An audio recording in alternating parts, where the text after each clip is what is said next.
Rosalune, une histoire de Magali Le Huche chez Didier Jeunesse.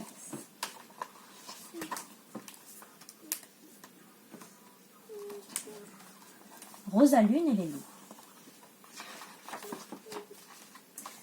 Cette histoire se passe dans le village des Pas-Contents, à une époque où la lune n'existait pas encore. La nuit était toujours noire et les habitants jamais contents.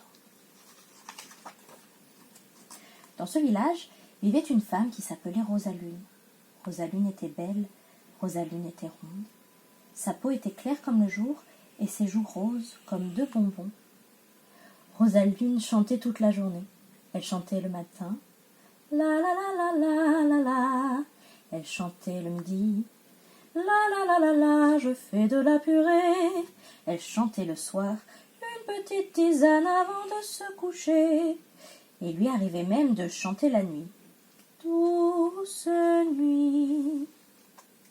Le chant de Rosalune n'était pas du goût de tous les villageois. Certains étaient contents, mais d'autres râlaient sacrément. « C'est pas bientôt fini ce bazar, on voudrait dormir. »« Silence, silence, ça ne peut plus durer, elle nous casse les pieds. En plus, elle est grosse, elle prend toute la place. Et cette façon qu'elle a de sourire tout le temps, c'est agaçant. Et puisqu'elle est blanche, à vous faire mal aux yeux. » On lui demanda d'aller chanter ailleurs. Depuis ce jour, elle s'en fut tous les soirs se carapater au fond des bois. Et là, Rosalune chantait les plus beaux airs d'opéra. Ah. Sa voix était si belle qu'il lui fallut peu de temps pour conquérir un public attendri. Tous les loups de la forêt s'approchaient et l'écoutaient sans un bruit. Au petit matin, il la voyait partir à regret et n'avait qu'une envie, que la nuit revienne pour l'entendre de nouveau. Un beau matin, les loups suivirent Rosalune jusqu'au village. Mais les Pas-Contents, effrayés, les chassèrent à coups de balai. « Maintenant tu restes ici, » dirent-ils à Rosalune, « et tu te tais !»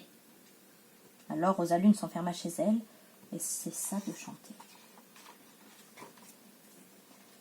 Mais quand il fit bien noir, les loups sortirent du bois, se postèrent sous la fenêtre de Rosalune et se mirent à hurler. « Aouh ! Aouh !» Les villageois paniqués s'écrièrent. « Cette femme est dangereuse, c'est une sorcière. Si on ne fait rien, les loups mangeront nos enfants, et elle nous crèvera les tympans. Il faut qu'elle parte loin, et pour toujours. » On organisa un vote à main levée, un peu trafiquet, et l'expulsion fut décidée. « Une seule solution pour s'en débarrasser, » déclara le chef des Pas-Contents. « La catapulte !»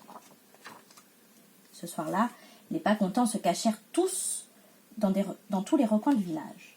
Sitôt la nuit tombée, les loups revinrent. Aouh ! Au premier hurlement, Rosalune se mit à la fenêtre. Seule sa voix pouvait apaiser la meute. Mais elle n'eut pas le temps d'ouvrir la bouche. On entendit un grand cri. « Ah ! Attrapez-les » Rosalune et les loups furent tous capturés. On les entassa sur le siège de la catapulte. « Tout le monde est à son poste ?» Le compte à rebours put commencer. 10, 9, 8, 7, 6, 5, 4, 3, 2, 1, 0. Lancez la catapulte. Rosalune et la meute furent propulsés dans les airs, comme une fusée. Ils dépassèrent la cime des arbres et le clocher du village fut bientôt très, très loin. La voix de Rosalune s'éleva alors, plus puissante et plus aérienne que jamais. Les loups planaient. Les loups planèrent longtemps, puis plus du tout. Ils se retrouvèrent par terre, au beau milieu d'une forêt inconnue. La meute se tourna alors vers le ciel pour guetter l'arrivée de Rosalune et amortir sa chute. Un point y brillait, un rond lumineux, immobile. La forêt était silencieuse. Les loups fixèrent alors l'étrange lumière et se mirent à hurler.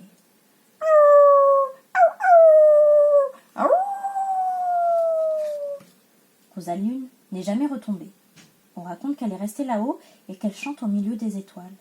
Certaines nuits, elle chante avec passion, elle s'illumine alors de mille feux. Ces nuits-là, la lune est toute ronde, D'autres nuits, ce n'est qu'un murmure, et sa lumière est toute fine.